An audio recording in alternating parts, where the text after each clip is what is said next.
لیکن ہمت کر، داتا کے اسٹیج پر تو چڑھ گیا اور ہوا بڑا کمال کا کام تھا۔ اب آ جا بات سن۔ کہنے لگے جناب مسجد میں شور ہو گیا۔ میں نے کہا صحابہ کی بے ادبی کرنے والوں کو اب مسجد کا ادب یاد آ رہا ہے؟ عصمت انبیاء پر ہاتھ مارنے والے اور غیر نبیوں کو معصوم بنانے والوں کو اب مسجد کا حق یاد آ رہا ہے؟ نبی کے حق پر دست درازی کرنے والے، ابے تو یہ کیا مسئلہ پوچھ رہا ہے کہ مسجد میں نعرہ کیا لگا؟ پہلے یہ بتا کہ فاسق اور فاجر اور نیم رابضیوں کو عزت دینے کا شرعی حکم کیا ہے؟ اور سن، یہ فقہ کی ہر کتاب کے اندر لکھا ہوا ہے کہ جو بھی موذی جس کے لباس، عمل اور عقیدے سے مسجد میں نفرت ہو، شریعت اجازت دیتی ہے کہ زبان اور تال کے ذریعے اس کو مسجد سے نکالا جائے گا۔ وہاں گالیاں نہیں دی گئی ہے، لبیک یا رسول اللہ کا نعرہ لگایا۔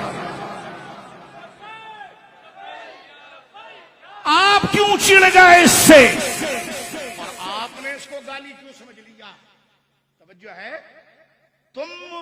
تم آ کر داتا صاحب کے منبر پر تقریر کرو گے جو ظاہری اور باطنی خلافت کی تقسیم کرتے ہو، سامنے داتا صاحب کا جلال اگر بندے کی دل کی آنکھیں کھلے۔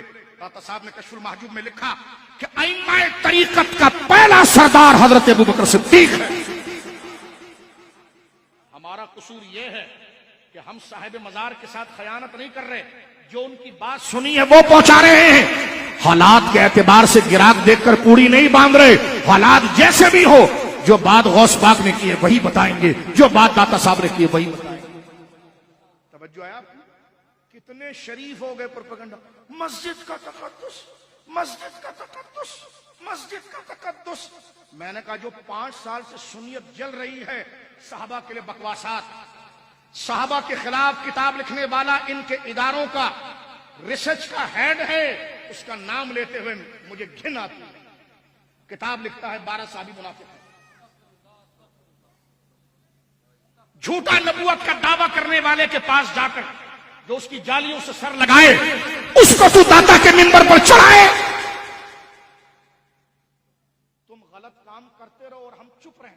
اگر ہم غلط کام کے خلاف کھڑے ہو تو مسجد کی بے ادبی، اور تم مسجد کے منبر پر جو شریعت کے خلاف بات کرے تو یہ مسجد کا ادب ہے۔